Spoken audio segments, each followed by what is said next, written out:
Hello. We're now live. Yay. Say hi, It's everybody. alive. Hi, everybody. Hi. It's alive! Alive! I think you all can introduce yourselves this week. Oh, who goes first? I'll go first. Hi, everybody. I'm Teapot. I'm Prof. Cinders. I'm a biomechanical abomination. He is at that. Yep. Also, Also- So we will sit in for those of you who don't know who the biomechanical abomination is, somehow. And I am Dr. Oak. AKA Alex. the one 'cause- and only. Yeah, to be honest, I don't use Dr. Oak as my actual handle in most actual things. It's just kind of my username. Controller's not working. There we go. I mean, the DS isn't working. Yes, that is the controller. Yeah, the DS controller. Yeah. Anyways, Not drawing attention to it at all. no. What are we doing? Oh, we're playing Absolutely Pokemon. nothing happened. We're going to fight Gem and catch Bake or Oh, something. we're in Azalea time. I forgot we Yes, got we are. this far. Yes, we'd only just gotten this far though. Ah, Azalea Town, where the bugs are the gym, the slows are the poke, and it's dull as... Well, that's why we're here. To be fair, quite a lot goes down in Azalea time. This is true. Yeah. A surprising amount of stuff, really. Oh yeah, actually, this is you go down the well and hilarity. What's that? Timmy fell down the old well? Yeah, Oh, damn it, you beat me to it. they missed an opportunity there by not having a Growlithe come and tell you. See, if this was made today, that's exactly the sort of thing they do. Yep. Oh yeah, so glad. Yeah.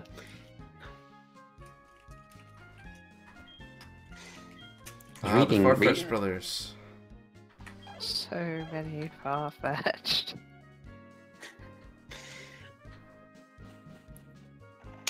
Enough to feed a whole town. The Ah! duck is watching you.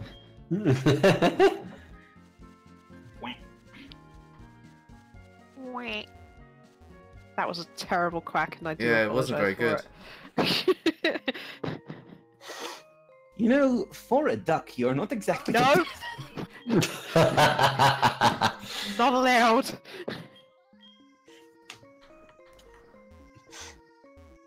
Not a duck, I'm a dragon, damn it. So, A this sheep whole duck. bit basically is just the beginning of A Link to the Past. Oh, yeah. Old man runs off, Just go alone. gets knocked on his ass, and then expects Riku to go and do his dirty work for him. Pretty much. Yep. This is kind of fun, though. This is kind of an interesting little segment. I honestly can't remember much about Slowpoke. Arr. So, But it's basically Bas- just Team Rocket's still a thing. Go and fight Team Rocket. Yeah.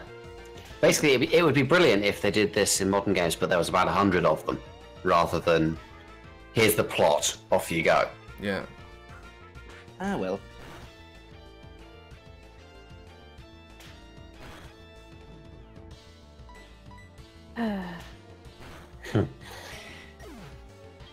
Sorry, that was absolutely obligatory. Well, it didn't go well, actually.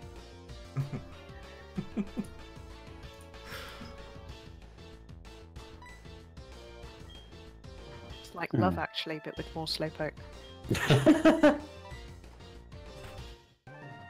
I'm confused. Which one's the Slowpoke in Love Actually? All of them. All of them. To be fair, no, because the Slowpoke is Rowan Atkinson's character. Because that's the whole point of that scene. I haven't actually seen the film, so Oh, it is very good. I mean, obviously it's a romance film, so you're yeah, gonna that's get why I haven't seen it. by Yeah, that. to be by honest, that it does my head in. I believe that. Yeah, I like it, but there you are. I also like Notting Hill, and you would hate that. I think I quite enjoyed Notting Hill actually. It's cut from the same cloth, so that's kind of surprising. I suppose It seems like your kind of film. It doesn't have any I suppose- explosion in it, as I know of. I suppose it's a little bit less twee than Love Actually. Yeah, a lot less twee. I mean, this is sort of the weird thing about Love Actually is they've got every heavyweight British actor, you know, and a couple of heavyweight Irish actors, and basically they absolutely act their socks off, and the film is complete tripe, but it's, for me at least, watchable because of that. Oh, bloody F. Sorry about that. I am engaging in combat with a Houndoom, sorry, on Go.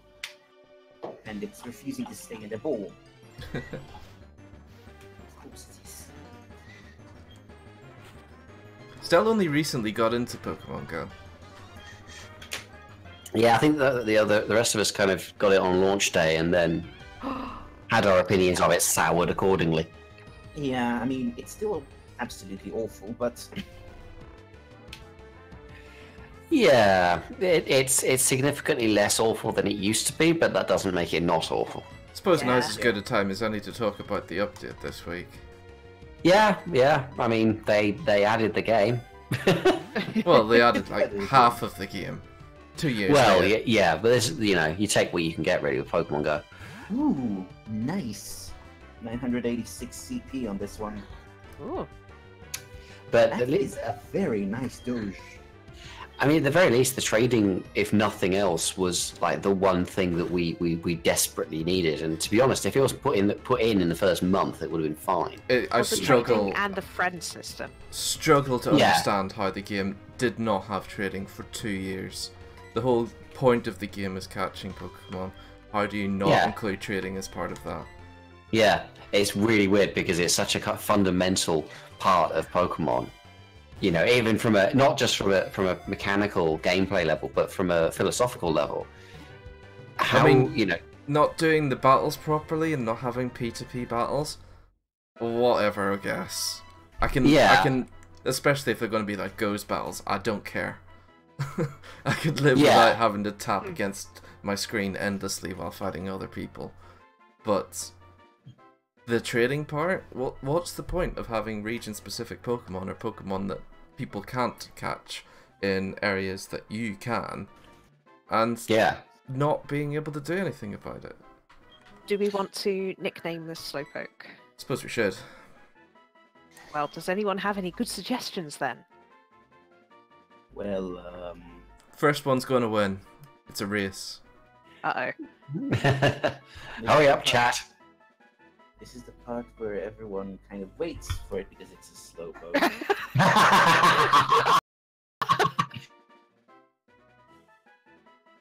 Calling it Taylor might be a bit mean. I don't know if he's even watching. I don't know. I'm going to tell her.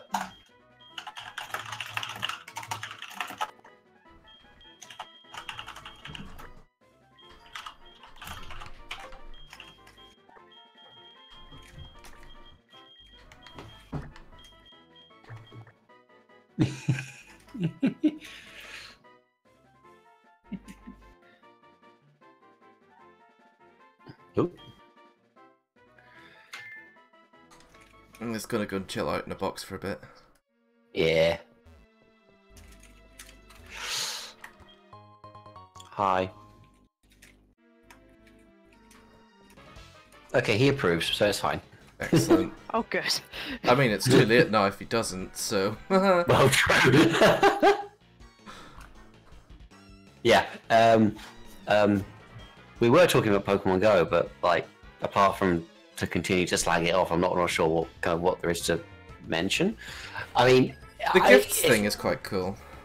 I do like the gifts thing. It's one of those things that now they've put it in, it's quite good. They seem to have implemented it quite well, which does seem to be an ongoing thing with Go, at least over the last year or so. What they put in it actually works pretty well. Yeah. But it is always kind of 2 years overdue, and I mean, the quest thing that they added a while ago now, it's actually pretty good. But again, why is it 2 years after the release?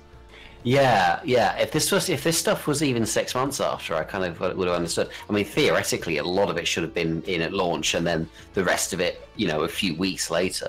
Yeah, similar things have been in Ingress for a while, and I think they were in Ingress before Pokemon Go came along. Ingress being the other game made by the same people, of course.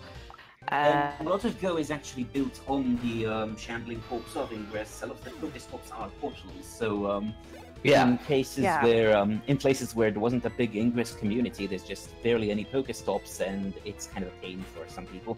Honestly, I think my biggest issue with Go right now, aside from it existing, is the fact that you can't just delete random eggs that you kind of have, and that is becoming more of an issue now that gifts are a thing. It wasn't really an issue beforehand, but now that it is, I think they just didn't really consider it.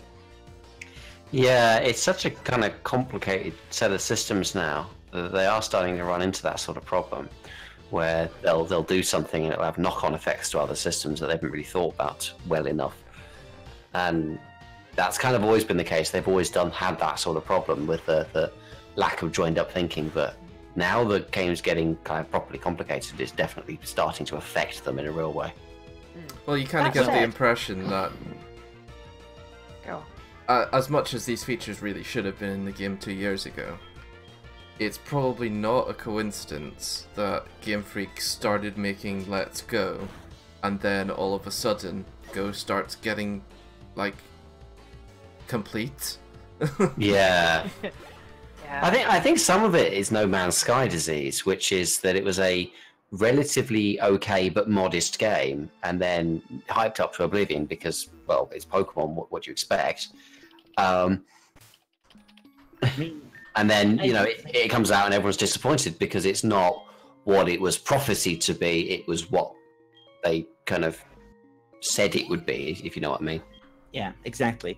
Well, they did show trading and battling between people in the trailer. To be fair, they did specifically say that was a feature of the game. That's the other reason why it's a bit like No Man's Sky, because it had a serious case of Molyneux going on. Basically the trailer was straight up lies. Yeah. Which is a real shame, because, if they'd promised it to be what it was, I think it would have been fine. I think if it was, you're always going to have the problem that it's Pokemon. People are going to expect a lot because it's got the Pokemon badge on it. Why else would they have, like, trading and battling in it? It's effectively a spec video. They probably put that together before they'd actually made any of the game, and then released that for some reason as the actual trailer for the game. But of course they're going to say that, you can trade and you can battle, because it's a Pokemon game, obviously. But then they obviously forgot to actually do it. I think they've just they thought they had at least 6 months more than they did, and then to be fair, considering how it launched and how ridiculously popular it was at launch, if they had trading and battling in it then too, it would have been disastrous. Well, yes, their servers would have crashed like a flan in a cupboard. Well, I think it was one of those things where they spent the first kind of 12, maybe even 18 months of the game's life, when after it was released, just firefighting, just doing damage control constantly, trying to deal with all the bugs and the crashes and the weird GPS disconnects and all this rubbish. And that's another problem I have with Go. Where are all the bugs? I haven't seen one ever run into like a wormhole once. I think that's still your biome, dear. Israel, ladies and gentlemen, we have issues. I guess the question is how green is your map?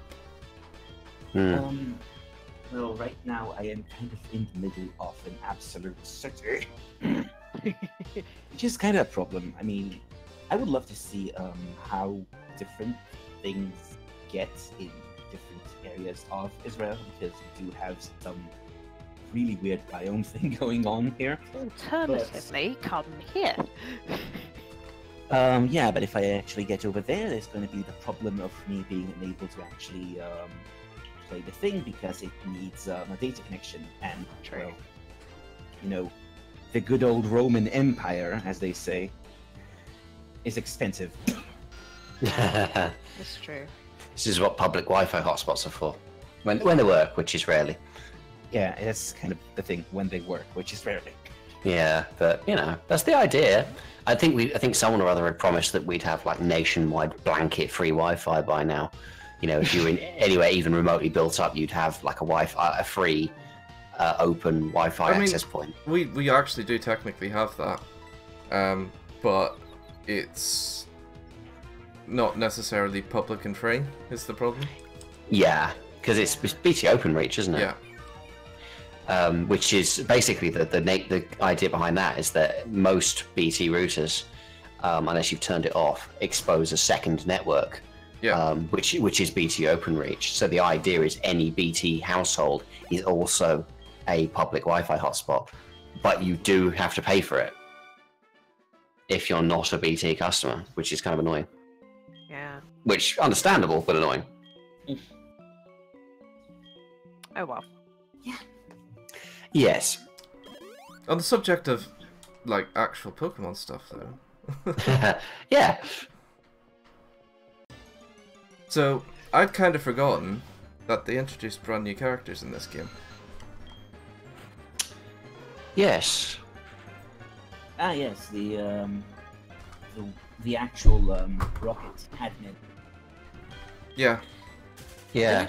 They've actually done a whole lot of new things in Heart Gold, Soul Silver, some of which are really nifty and actually help pad up Johto a bit, because It needed Yeah. my issue with Johto and the complete travesty that is Kanto in this particular generation is the fact that in Generation 2 they always felt unfinished. Johto just felt like this badly tacked on expansion pack. And yeah, okay, there's a lot of species in Johto that I actually really do like. A lot of them kind of took a few generations to actually get awesome, but still. Well, So, it's the whole case of Gold and Silver obviously had that ridiculously troubled development time. yeah. That's obviously why it always felt like it was never complete. They basically made do by the time it came out. Yeah. I mean, honestly, when it came out, it was pretty good, I will say. I mean, There I wasn't have- much else to compare it you know, to. I keep slacking Generation 2 off a lot because it's kind of a running gag by now. But I have played Silver and Crystal a whole lot of times. So, obviously, I can't really say they were terrible. Yeah, to be fair, I've played Gold enough to end up being annoyed at the fact that I always ended up using the same team whenever I replayed Gold. But I had to have replayed it quite a lot for that to be a thing. It had that problem, yeah. But Always Yeah, have honestly- a replay. Always. honestly, yeah. Heart Gold and Soul Silver really did a lot of good for Johto and the complete travesty. But it does have a few things about it that I kind of really don't like that they did. Because, like, I mean, actually, this is probably better saved for later when we actually get closer to that particular bit of the game. But let's just say that there are some things that they've kind of added in to be more in line with a certain direction that the Pokemon game started taking starting Generation 3 and on. And it's kind of really annoying, especially in the Soul Silver. I guess we'll come back to that. Yeah, I mean, Yep. I could say something about it, but it would be, does it count as spoilers when it's an ancient No. game? Statute No, of not limitations for spoilers is absolutely over on this game. Sorry if you're Okay. if you're watching Okay, this for basi- some reason to actually like see the game for the first time. Sorry, but I mean it's about 1 billion years old at this point. So Yeah. Basically, the part I meant is the fact that now they actually force you to go and catch the cover legendary. ah yes, Yeah, back in Generation 1 and 2, legendaries weren't all that uber plot significant. I mean, you had the sneaking plotline in Crystal, but it was like still a side thing.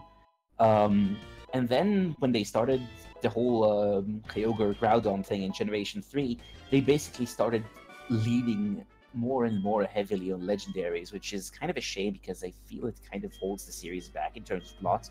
I mean, to be honest, I can't really complain about it, because I think if you're going to have a Pokemon that's effectively the star of the game, i.e. you put them on the box, then they should feature in the game story. It makes sense within the game sort of sense, but don't forget that I kind of come from the angle of having to moderate the RP boards.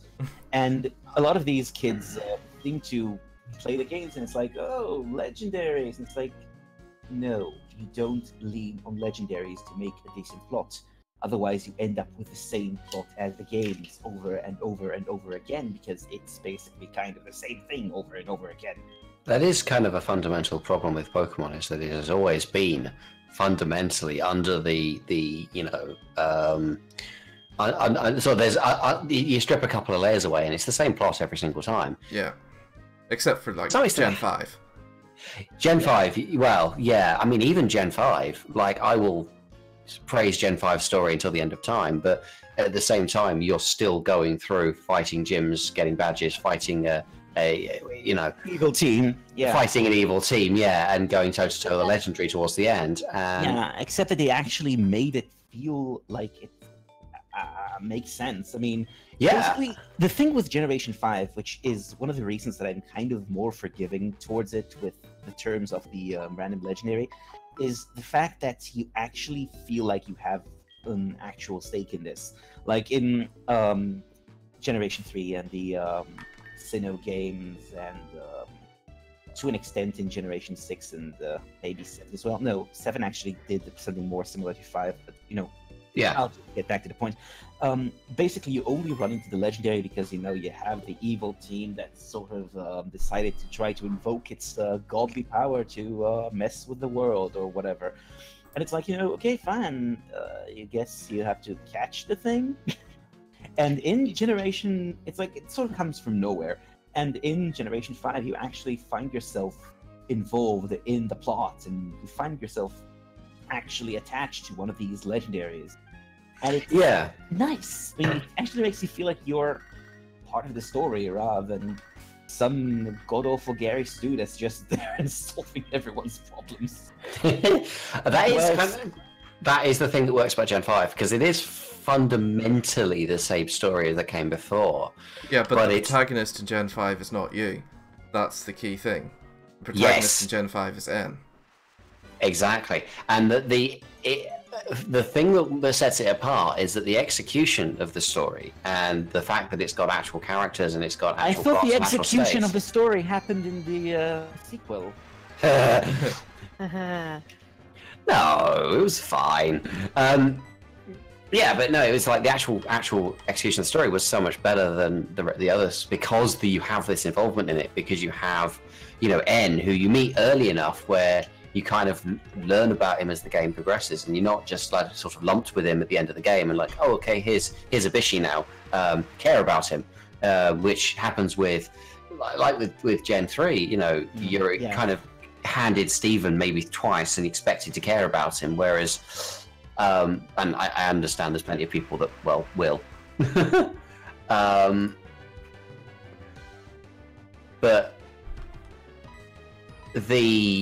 I kind of lost my train of thought. Whoops. I know why you lost your train of thought as well. Yeah. Sorry, I was looking at Automod for a second there. Yeah. Trains. Kai.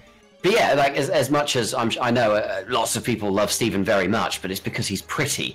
Lots of people love N very much because he's pretty, but he's also got an actual character behind him. Yeah. At least in Pokemon terms, and you know you get to see him, like, what is it? Either just before the very first gym, which is really early for Pokemon, and you know, actually build his story up. Yes. Yeah, and the way it's setting you up for this big inevitable confrontation, but you actually get to see his side of the story too, and you get to sort of get a bit of background into why he is the way he is, and it's just really good. And then the game pulls a big whammy in the end of it when you actually do manage to defeat him, and then well, Dennis. Yeah. It was just really, really well executed.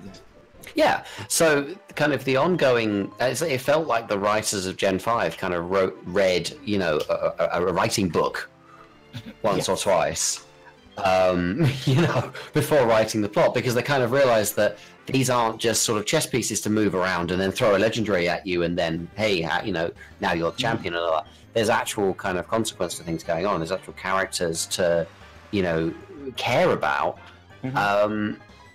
So it works, and it was one of those sad things that when X and Y came along, and we were kind of, you know, hoping for a similar thing, and it went straight back to the old kind of, you know, totally unstructured story. Yeah, I mean, exactly. There's basically half a story in X and Y. Like, literally. Yeah, that's the real issue with it.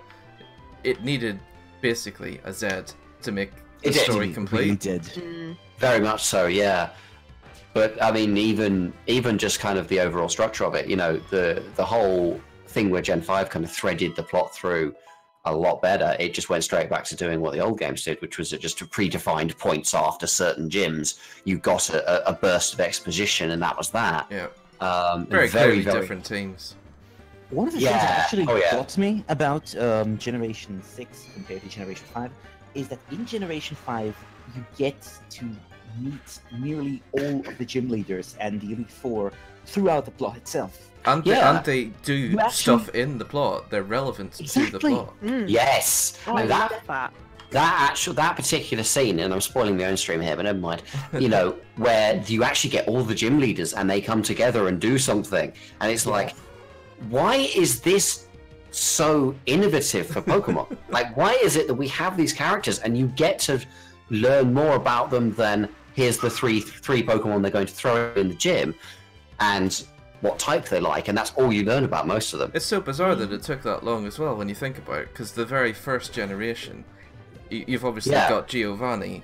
He's the final gym leader and the entire crux of the entire plot.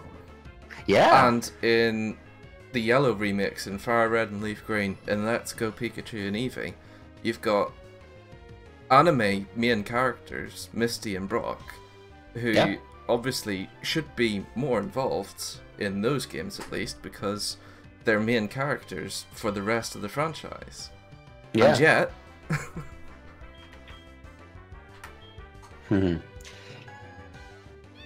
Yeah, except the Stratons Rio, which, you know. Oh yeah. But you know, they can't win them all, I suppose. That I just didn't play far enough to see this. So yeah. Well, I guess we'll see it soon. Yes. Yeah. It's kind of interesting because obviously JRPGs have always been known for their ability to kind of say, okay, you know, you're going to be knocking around this game for 20, 50, 100 hours, whatever. So they take that time to kind of really, really, really develop the world and its characters. And Pokemon's never really gone along with that. Pokemon's always been terrible at it. Like, one of the examples that stands out to me is the kind of the backstory of a lot of the legendaries in Gen 4. Yeah. Diamond and Pearl specifically. You go to the Canalave Museum, you read a couple of books, and you'll get the general backstory. That's the only time you'll ever get any of it. Yeah. And to some extent, I don't necessarily mind sort of finding the lore in the world, but it feels a little bit like, you know, because they play such a big part in it, you should be able to know more about them. Yeah, it's just a boring info dump, and it doesn't really put it in. I mean, to be perfectly honest, no one has seen the things in like how long? We are talking about massive legendary cryptid things that maybe would have some references in mythology, but that's about it. I mean, there's one thing I did really appreciate that they kind of did in... They did drop a whole lot of miniature references to them. I mean, there's the statue in Eternity, which... Yeah. Obviously. And I love the fact that it's actually... they have actually made a specific sprite that's like not exactly Dialga and not exactly Palkia. And the in Diamond and Pearl, the flake on the statue has different text. I mean, obviously it's all garbled and stuff, so you can't really get all the details out of it. But there is still a bit of, a sense of the legend is there. And, you also get the ruins in Silesia. Yes. See, all of that is fine. It's great. Yes. But it's the stuff like Cresselia, Darkrai, all of that Generation stuff. 4 had a big case of event legendary overdose. Yeah. And honestly, here's the thing. When you take a look at Generation 1 and Generation 2, legendary Pokemon were not, and were never meant to be, a big plot thing. They were sort of these weird cryptids that show up every once in a bajillion years, and it's like, what's the space in the Pokedex? I mean, they were not supposed to be as big as they became. And then Generation 3 happened, and all of a sudden, all this plot started leading on these main legendaries. And I think the fact that it happened at all wasn't necessarily a problem, because I think Gen 3's story, at least in Emerald, no, it is good. It is good. It works. But the problem is they kept doing it. Yes, exactly. And honestly, here's the thing. I mean, you have the big plot legendaries, then you have all these sorts of miniature side legendaries, and it's like, I mean, honestly, I'm trying to think about the ways the rest of the series did it, and even in Generation 5, you have, I mean, the plot really revolves a lot around Reshiram and Zekrom, and in the sequel, Kyurem, and then you've got, actually, I need to take a look at the list of legendaries in Generation 5, because I can obviously think of those three and the Musketeers, as they say. Yeah, Musketeers. There's the Genies and the Musketeers. Yeah, and Victini. Victini and Lady Gaga and Oh yeah, I forgot about Meloetta. and Genesect. Yes. Or is it Genesect? I'm not entirely sure. I think it's Gen. I've always called it Genesect. I've always called it Genesect as well. As in genetic. Yeah, that's why I've always said genetic. And genocide, yes. And genocide, well, yeah, that as well. That's kind of what it was supposed to be for, I think. But Spelled it wrong. well, perhaps. Yeah, hold on. I'm just kind of taking a look at the list. But then they can't spell seal either. True. Yeah, they can't pronounce Arceus either. So let's just kind of let them breathe for a moment. Yeah. Let's see. You've got you have those three, and you have Deers and whatever, and you get a tiny bit of exposition about them, but all you really get about them in Black and White. Again, in Black 2, White 2, I remember they actually start showing up in the actual plot. Yeah. More like, hi, we're here to deliver a warning. Bye. Yeah, in Black and White, them and the Genies both kind of got treated really weirdly. Yeah, I mean, I like the way they handled the Genies in Black and White. Because, you don't actually know about them at all, but then you actually hear the game tell you about the storm, or whatever. And when you go there, you actually do run into whatever version's respective genie is. And then you actually isn't it? No, it's either Tornadus or Thunderous, depending on if you're playing Black or White. And after you've had your encounter with it, yeah, you don't actually get into a battle where you just kind of see it. Then you get dragged into this random house and you actually hear their backstory, and then you actually can chase one of these legendaries for a while. And you only have one of them in each game. But once you have your version's mutant genie tumor, and you get the other one from a trade, then you can unlock Landorus, and you also get some background plots about when you actually reach the shrine it's in, when you have both the things. And then you've got as far as I know, when it comes to the side plot legendaries, like the event legendaries, the mythicals as they call them these days, there is some reference to them in the game, and it only makes sense when you actually have the Pokemon. Like the Pledge Rock in Black 2 White 2, and the little cafe in Castelia has a person that teaches you Relic Song, and the P2 labs that are in the game, but they're completely useless to you unless you have genes that going around. But yeah, I mean, the game does kind of have a vague reference to them, which is... But yeah, I think that when they were doing Generation 4 and you kind of threw in all these billions of unnecessary legendary, their intention was to do what they eventually ended up doing in Generation 5.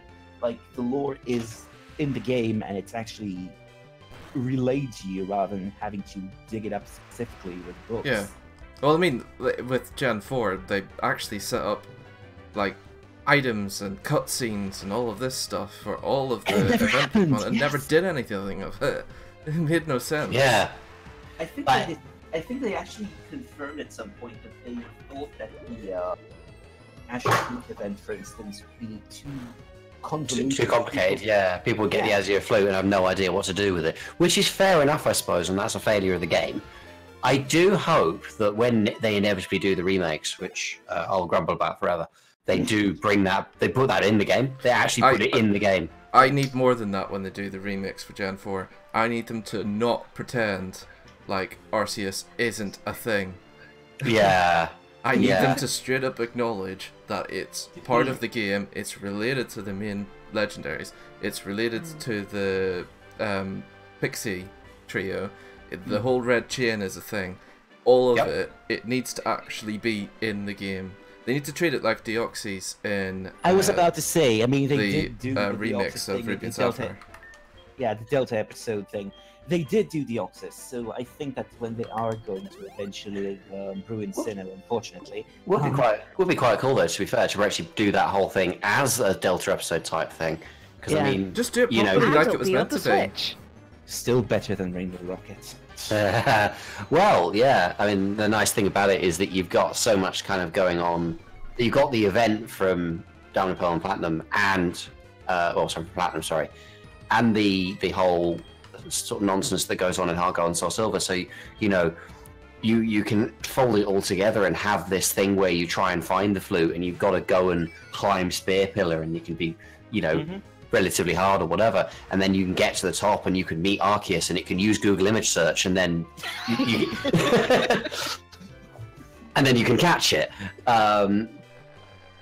If you've I have no idea what I'm talking about, by the way. You probably never played the Arceus event in Heart Gold and SoulSilver, which is mental. Which is mental, yeah, because it's like a slideshow of like real images, real kind of photographs and stuff.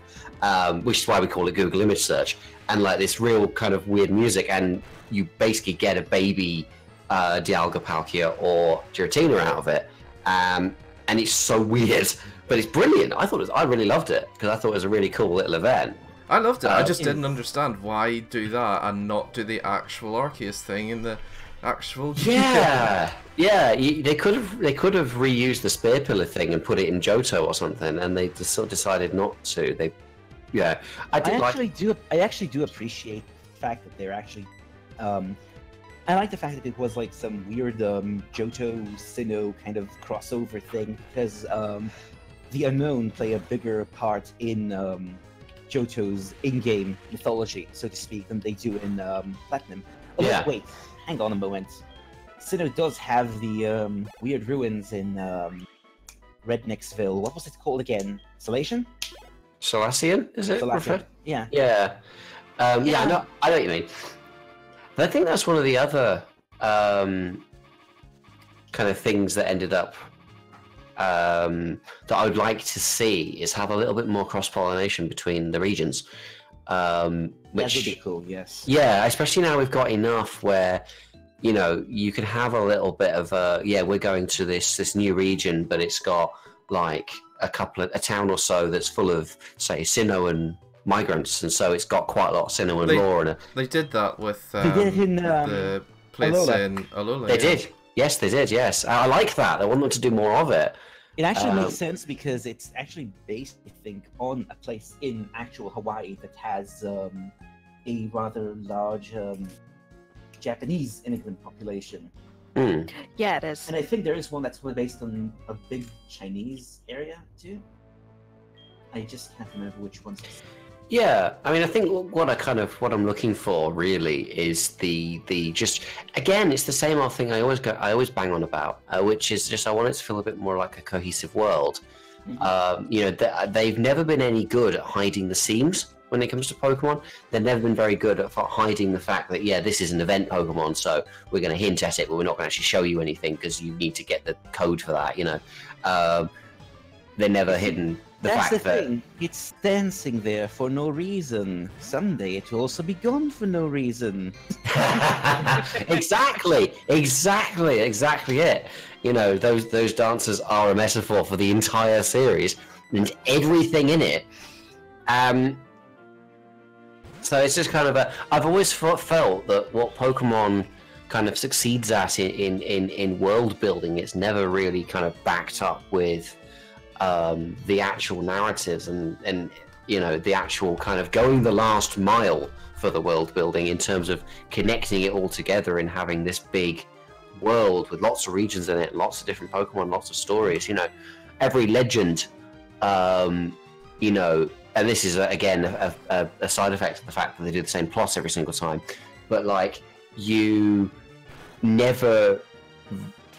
Like when you have, say, Emerald's plot, and you have like the legendaries trying to either boil or flood the earth, and no one else ever really notices because they've got their own legendaries trying to do that. And it feels a little bit farcical after a while that like you've got this thing that's happened and no one ever mentions it, even when the games have been put canonically after each other. Well, I mean, these games, the Gen 4 games, specifically take place at the exact same time. They call it out at the beginning of Diamond and Pearl. They do? Yeah, they don't in Platinum for some reason, which kind of annoys me because it was a really cool thing. But, it's like, and on today's news, these kooky legendaries are at it once again. Godzilla is trying to boil all of Hoenn while a whale is giving it... Yeah. Distress whale noises. We've asked Rayquaza for its opinion on the matter. Rayquaza? Rayquaza. Our translators say that subject, that translates to, damn kids, get off my lawn. Get out of my sky. Exactly. Just basically the summary of the 7th movie. Yeah. And Emerald. And Mystery Dungeon, actually. This is actually one of the things that always cracks me up about the plot of Mystery Dungeon, because, until then, we've had basically just Emerald to have Rayquaza do a thing, and it's like, it makes sense. Yo, kids, get off my lawn!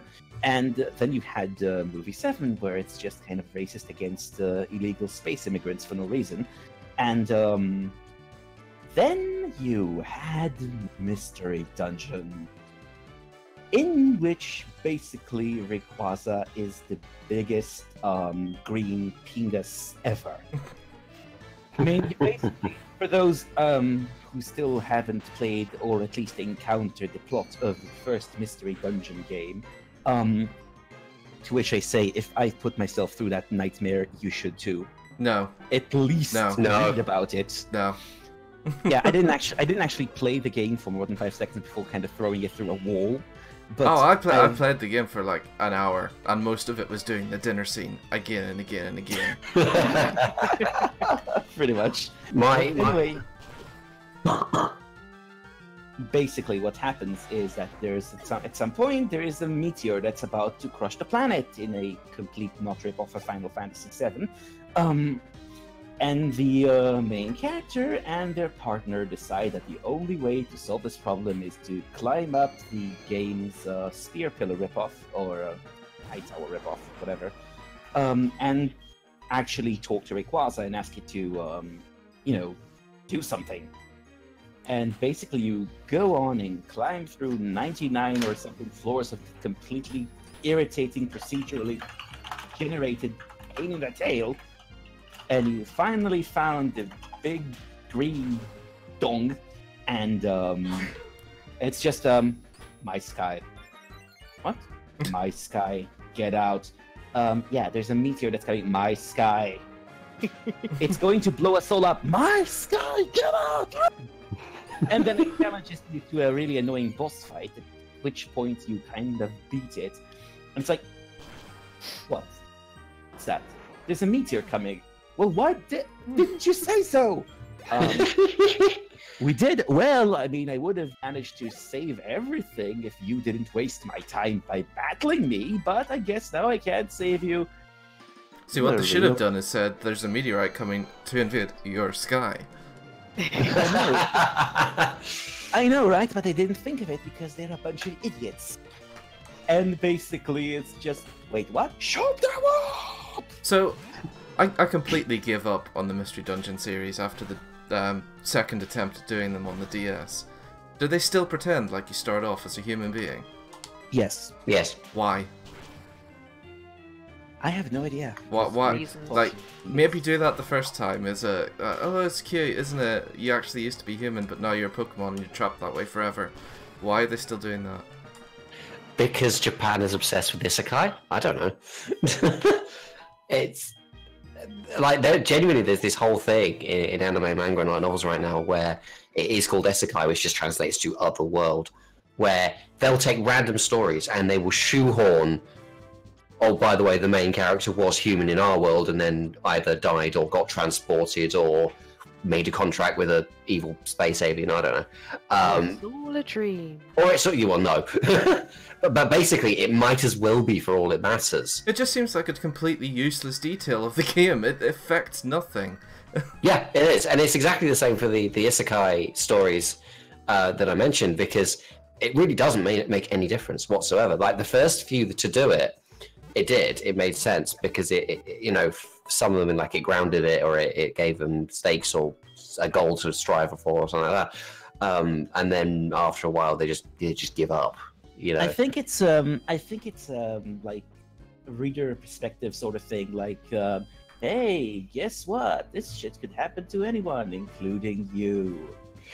Yeah, it's a little bit of wish fulfillment, perhaps. Yeah, audience pandering, basically. To be honest, my wish fulfillment is not to be turned into a Meowth or a Caterpie or whatever else you end up becoming, and then doing menial tasks for just actual idiots. Yeah, I want to be like a reborn as a Zekrom or something, and just spend my days causing, setting people on fire with lightning. Yeah. I would not object to this. I mean, the problem with being a Zekrom is that you actually have to spend quite a bit of time as a rock. Well, yes. I mean, details. Just imagine it. It's like, spend all this time just being a rock. And then some random noob wakes you up and it's like, 10,000 years! Give you a prick in the neck. Oh, it happens to the best of us, doesn't it? Phenomenal cosmic power. Itty bitty little space. Nebby, get in the bag!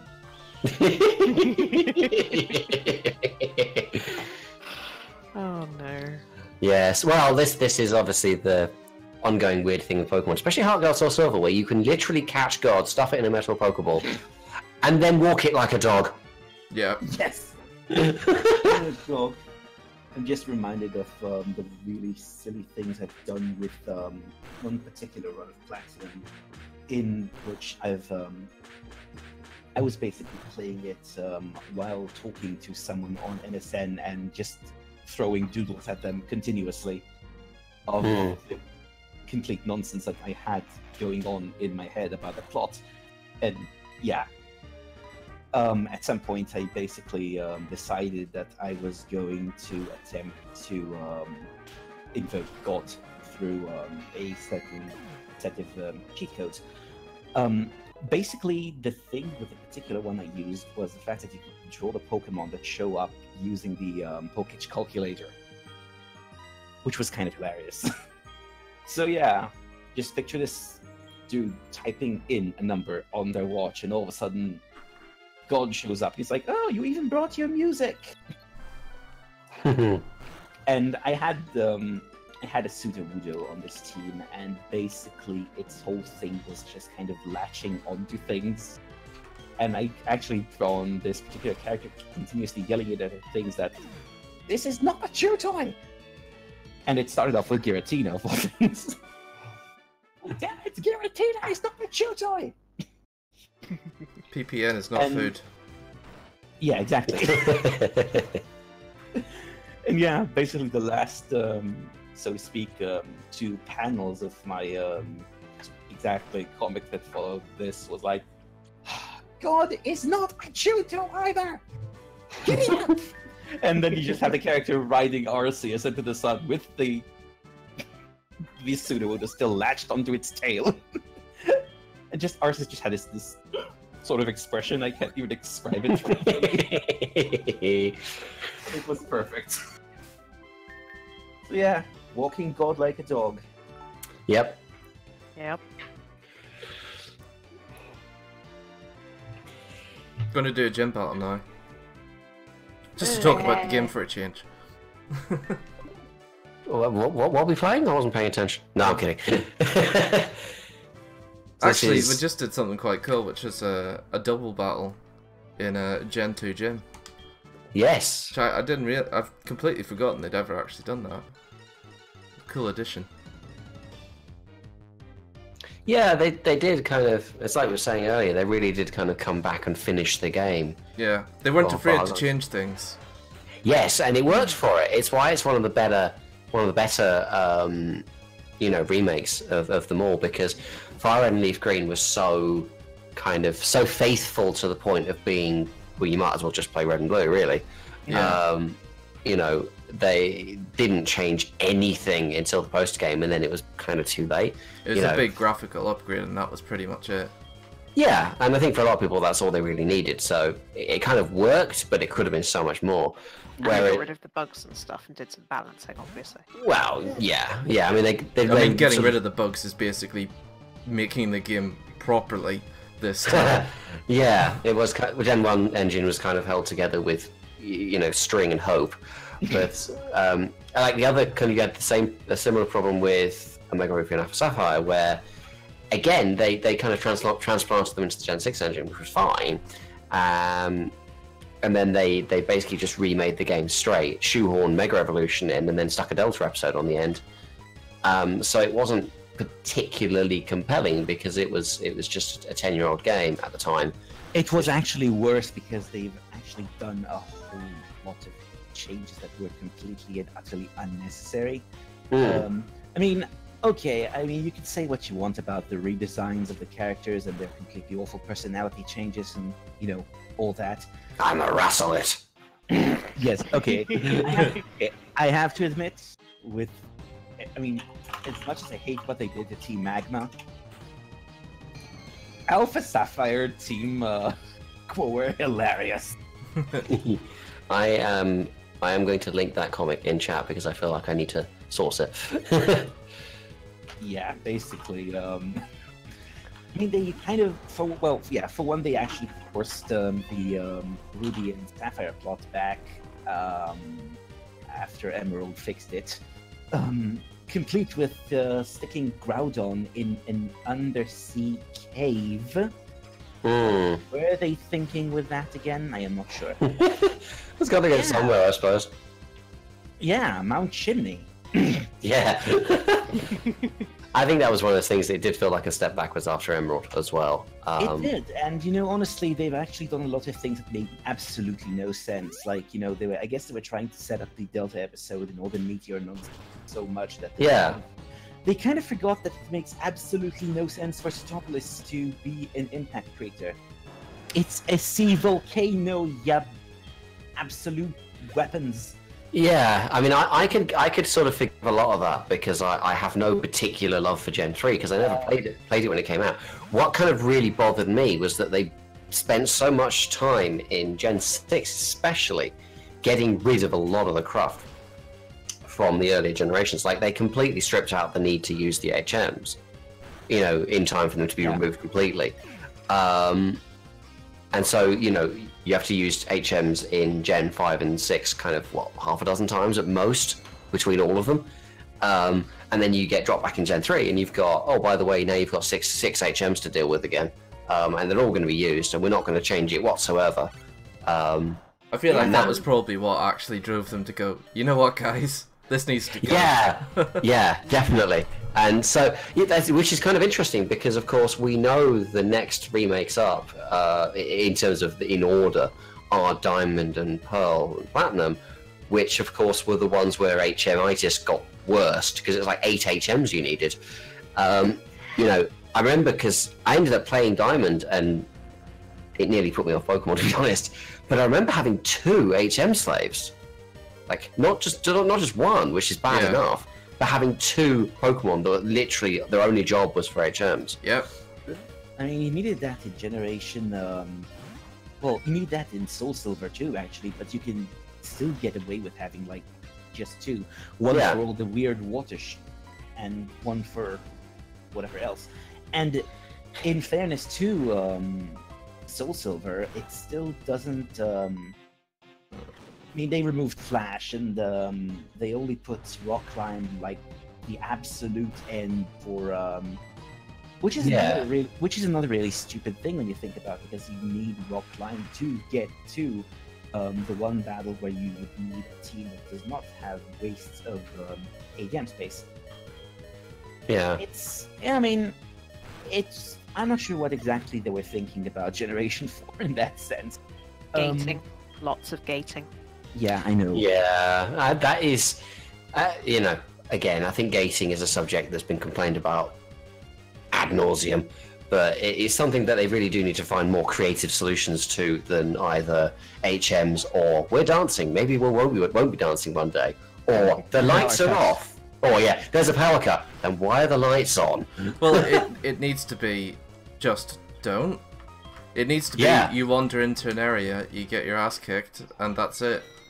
Yeah, I think that's probably Speaking the of only getting way. my ass kicked. I was gonna say, we're about to lose this.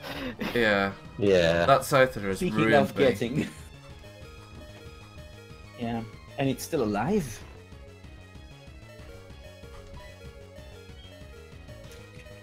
Death to Scyther. You might want to consider rephrasing that. Undeath to Scyther? A long and prosperous existence, Scyther, just not that one. An undead Scyther is a very interesting notion, to be perfectly honest, although, That sounds like fun. yeah, except it's called Cabotops. Fair. Oh, this is a massive problem. This is a massive, massive problem. At least it's continually using tackle, and you don't have to worry about it hitting you for a little. I'm just reminded of the big Metapod versus Metapod. I'm just glad that Lick is actually damaging it. Yes. Yeah. Well. Magikarp! Use Hyper Beam! What do you mean you don't have Hyper Beam? I use Flash Attack. Yeah. And here we are, just continuously licking... It must be so uncomfortable. I know, right? Like it's about to faint of embarrassment, not of damage. I don't need to make the Harden joke, do I? No. No. No. No. No. I know. Okay, there goes. Da da da da. No, wait. Wrong franchise. Oh look, we're back in the yellow zone. But we're dead. And now we're Damn. Oh, where did... Oh Yes. well. At least you got the experience. And that's all that counts. We're also Maybe kind of the out real of time. Jim- Maybe Yes, the we Jim- are. Yeah, we are. So I I guess guess we'll have to beat it next time then. Yeah. Oh well. Unfortunately, that's not going to be next week. Yeah. Next week, I'm on a boat. How have we Okay. done 3 episodes and we're up to 4 hours? We've done something wrong there. Last week. Last week. Yeah, we ended up doing last week. Ended up being like 2 hours worth. So it was basically a double feature to make up for next week. Well, yeah. Although, to be perfectly honest, this might be a perfect opportunity for me to start my Platinum series. Perhaps. Yeah. Perhaps. We might work We shall something see. out. Yeah, we might. We'll figure it out. We'll figure it out. We Yes. will let you know. Yes. We will let you know once we know. Yeah. Exactly. That's probably a pretty good time to let you know. Yes. Yeah. We could try letting you know before we know, but that generally doesn't work. No. Wait. That's how you end up promising stuff. Who's flying the Alex, you can't save there. You're not in the middle. I'm in the middle. It's close enough. No, you're not. Middle enough. Alright, that's it. We'll be back again tomorrow for Pokemon White. Yes. So I will be mucking around in the dream yard, I think, and then moving on. Did we get that far already? Wow. Yeah, I beat the first gym yesterday. Gen 5 spends a lot less time mucking around before the first gym, so you kind of do a little bit of plot and then go through 2 routes, and then there you are. Oh yeah, I forgot I missed the end of that stream actually. I need to watch it back. I'll try not to miss it. I was busy last week, unfortunately, but yeah, I'll not miss it this time, hopefully. Well, I'll certainly be there, so... And I am likely to be around too, so yeah. Excellent, I have someone to talk to while I'm grinding. Hooray. Okay. Alright. Right, well, that's it for tonight. We'll hopefully see you all again tomorrow. Right, thank you very much for watching. See you later. Bye. Laters.